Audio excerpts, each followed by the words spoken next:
ನಮಸ್ಕಾರ. ಭಗವದ್ಗೀತೆಯ 10ನೇ ಅಧ್ಯಾಯ ವಿಭೂತಿ ಯೋಗ. ಇದೊಂದು ಅದ್ಭುತವಾದ ಅಧ್ಯಾಯ. ಇಲ್ಲಿಯವರೆಗೂ ಕೃಷ್ಣ ಜ್ಞಾನ ವಿಜ್ಞಾನವನ್ನ ಹೇಳಿದ. ಆದ್ರೆ ಇಲ್ಲಿ ಅರ್ಜುನನ ಭಕ್ತಿ ಮತ್ತು ಶ್ರದ್ಧೆಯನ್ನು ನೋಡಿ ಗುರುವಾದ ಕೃಷ್ಣನಿಗೆ ತಡೆಯೋಕೆ ಆಗ್ತಿಲ್ಲ. ಶಿಷ್ಯನಲ್ಲಿ ಯೋಗ್ಯತೆ ಇದ್ದಾಗ ಗುರು ಮುಚ್ಚುಮರೆಯಿಲ್ಲದೆ ಎಲ್ಲವನ್ನೂ ಧಾರೆ ಎರಿತಾನೆ ಅನ್ನೋದಕ್ಕೆ ಇದೇ ಸಾಕ್ಷಿ. ಕೃಷ್ಣ ಹೇಳ್ತಾನೆ, ಅರ್ಜುನ, ನೀನು ನನ್ನ ಪ್ರೀತಿಯ ಗೆಳೆಯ. ನಿನ್ನ ಒಳ್ಳೆಯದಕ್ಕಾಗಿ ನಾನು ಈ ಪರಮ ರಹಸ್ಯವನ್ನ ಹೇಳ್ತಿದ್ದೀನಿ, ಕೇಳು. ದೇವತೆಗಳಾಗಲಿ ಮಹರ್ಷಿಗಳಾಗಲಿ ನನ್ನ ಮೂಲವನ್ನ ಕಂಡಿಲ್ಲ.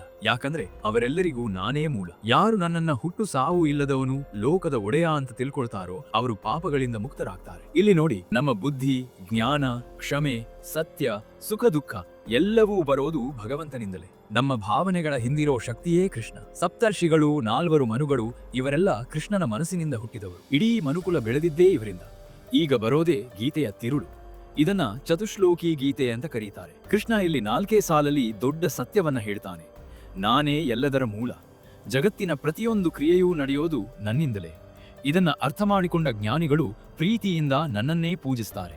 ಅವರ ಮನಸ್ಸು ಸದಾ ನನ್ನಲ್ಲಿರುತ್ತೆ. ಅವರು ಒಬ್ಬರಿಗೊಬ್ಬರು ನನ್ನ ಬಗ್ಗೆನೇ ಮಾತಾಡ್ಕೊಳ್ತಾರೆ, ಆನಂದ ಪಡ್ತಾರೆ. ಇಲ್ಲಿ ಕೃಷ್ಣ ಒಂದು ಮಾತು ಹೇಳ್ತಾನೆ, ಯಾರು ನನ್ನನ್ನ ಪ್ರೀತಿಯಿಂದ ಭಜಿಸ್ತಾರೋ ಅವರಿಗೆ ನಾನು ಬುದ್ಧಿಯೋಗವನ್ನ ಕೊಡ್ತೀನಿ. ಅಂದ್ರೆ ಭಗವಂತನನ್ನ ಸೇರೋಕೆ ಬೇಕಾದ ದಾರಿಯನ್ನ, ಆ ಬುದ್ಧಿಯನ್ನ ಅವನೇ ಕೊಡ್ತಾನೆ. ನಮ್ಮ ಒಳಗಿರೋ ಅಜ್ಞಾನ ಅನ್ನೋ ಕತ್ತಲನ್ನ ಧ್ಯಾನ ಅನ್ನೋ ದೀಪದಿಂದ ಅವನೇ ಉಳಿಸ್ತಾನೆ. ಎಂಥ ಭರವಸೆ ಅಲ್ವಾ ಇದು? ಇದನ್ನ ಕೇಳಿ ಅರ್ಜುನನಿಗೆ ರೋಮಾಂಚನವಾಗತ್ತೆ. ಕೃಷ್ಣ, ನೀನು ಪರಬ್ರಹ್ಮ, ಪವಿತ್ರ ಪುರುಷ. ಋಷಿಗಳೆಲ್ಲ ಹೇಳಿದ್ದು ಸತ್ಯವಾಯ್ತು.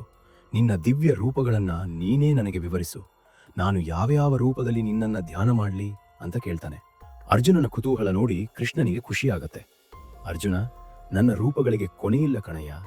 ಆದರೂ ಪ್ರಮುಖವಾದ ಕೆಲವನ್ನ ಹೇಳ್ತೀನಿ, ಕೇಳು ಅಂತ ಪಟ್ಟಿ ಮಾಡ್ತಾನೆ. ಇಲ್ಲಿರೋ ಒಂದೊಂದು ಹೆಸರು ನಮಗೆ ದೈವತ್ವವನ್ನ ನೆನಪಿಸಬೇಕು. ಆತ್ಮ, ಎಲ್ಲ ಜೀವಿಗಳ ಹೃದಯದಲ್ಲಿರೋ ಆತ್ಮ ನಾನು. ಎಲ್ಲರ ಆದಿ, ಮಧ್ಯ ಮತ್ತು ಅಂತ್ಯ ನಾನೇ. ಬೆಳಕು, ಬೆಳಗುವ ಆದಿತ್ಯರಲ್ಲಿ ನಾನು ವಿಷ್ಣು. ಜ್ಯೋತಿಗಳಲ್ಲಿ ಸೂರ್ಯ ನಾನು. ರಾತ್ರಿ ಬೆಳಗೋ ನಕ್ಷತ್ರಗಳಲ್ಲಿ ಚಂದ್ರ ನಾನು. ಜ್ಞಾನ, ವೇದಗಳಲ್ಲಿ ನಾನು ಸಾಮವೇದ. ಇಂದ್ರಿಯಗಳಲ್ಲಿ ಮನಸ್ಸು ನಾನು. ಜೀವಿಗಳಲ್ಲಿರುವ ಚೈತನ್ಯವೇ ನಾನು.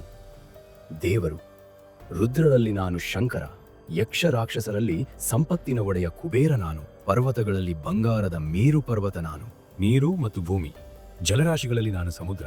ನದಿಗಳಲ್ಲಿ ಪವಿತ್ರವಾದ ಗಂಗೆ ನಾನು. ಸ್ಥಾವರಗಳಲ್ಲಿ ಹಿಮಾಲಯ ನಾನು. ಶಬ್ದ, ಮಾತುಗಳಲ್ಲಿ ಒಂದೇ ಅಕ್ಷರದ ಓಂಕಾರ ಓಂ ನಾನು. ಯಜ್ಞಗಳಲ್ಲಿ ಶ್ರೇಷ್ಠವಾದ ಜಪಯಜ್ಞ ನಾನು. ಮರಗಳಲ್ಲಿ ಅಶ್ವತ್ಥ, ಅರಳಿ ಮರ ನಾನು. ದೇವರ್ಷಿಗಳಲ್ಲಿ ನಾರದ ನಾನು. ಗಂಧರ್ವರಲ್ಲಿ ಚಿತ್ರರಥ ನಾನು. ಸಿದ್ಧರಲ್ಲಿ ಕಪಿಲ ಮುನಿ ನಾನು. ಇನ್ನು ಪ್ರಾಣಿಗಳ ವಿಷಯಕ್ಕೆ ಬರೋಣ. ಕುದುರೆಗಳಲ್ಲಿ ಉಚ್ಚೈಶ್ರವಸ್ಸು, ಆನೆಗಳಲ್ಲಿ ಐರಾವತ, ಮನುಷ್ಯರಲ್ಲಿ ರಾಜ ನಾನು. ಆಯುಧಗಳಲ್ಲಿ ವಜ್ರಾಯುಧ, ಹಸುಗಳಲ್ಲಿ ಕಾಮಧೇನು, ಪ್ರೀತಿಯ ದೇವರು ಮನ್ಮಥ. ಹಾವುಗಳಲ್ಲಿ ವಾಸುಕಿ ಮತ್ತು ಅನಂತ ಶೇಷ. ದೈತ್ಯರಲ್ಲಿದ್ದರೂ ಭಕ್ತನಾದ ಪ್ರಹ್ಲಾದ ನಾನು. ಎಲ್ಲವನ್ನೂ ನುಂಗುವ ಕಾಲ ಸಮಯ ನಾನು. ಪ್ರಾಣಿಗಳಲ್ಲಿ ರಾಜನಾದ ಸಿಂಹ, ಪಕ್ಷಿಗಳಲ್ಲಿ ಗರುಡ ನಾನು. ಪಾವನ ಮಾಡುವವರಲ್ಲಿ ಗಾಡಿ, ಶಸ್ತ್ರ ಹಿಡಿದವರಲ್ಲಿ ಶ್ರೀರಾಮ ನಾನು.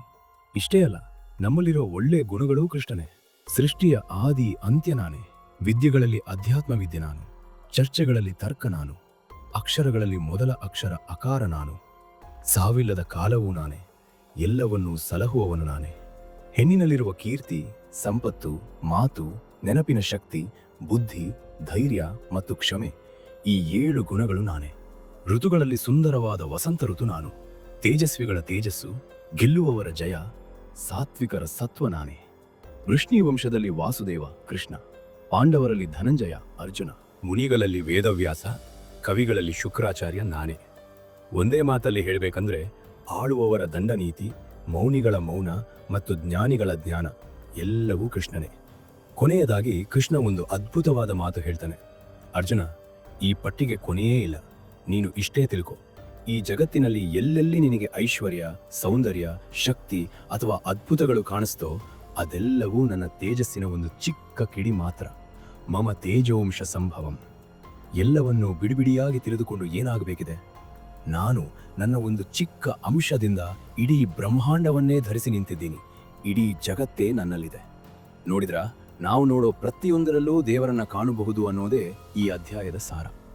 ಕಣ್ಣಿಗೆ ಕಾಣೋ ಸೂರ್ಯನಿಂದ ಹಿಡಿದು ಮನಸ್ಸಲ್ಲಿ ಮೂಡೋ ಒಳ್ಳೆ ಆಲೋಚನೆವರೆಗೂ ಎಲ್ಲವೂ ಕೃಷ್ಣಮಯ. ಇದನ್ನೇ ನಾವು ಅನುಸಂಧಾನ ಮಾಡ್ಕೋಬೇಕು. ಮುಂದಿನ ಭಾಗದಲ್ಲಿ ಅರ್ಜುನ ಆ ವಿಶ್ವರೂಪವನ್ನ ಕಣ್ಣಾರೆ ಕಾಣಬೇಕು ಅಂತ ಹಠ ಹಿಡಿತಾನೆ. ಆ ರೋಚಕ ದೃಶ್ಯವನ್ನ ಮುಂದಿನ ಅಧ್ಯಾಯದಲ್ಲಿ ನೋಡೋಣ. ಧನ್ಯವಾದಗಳು.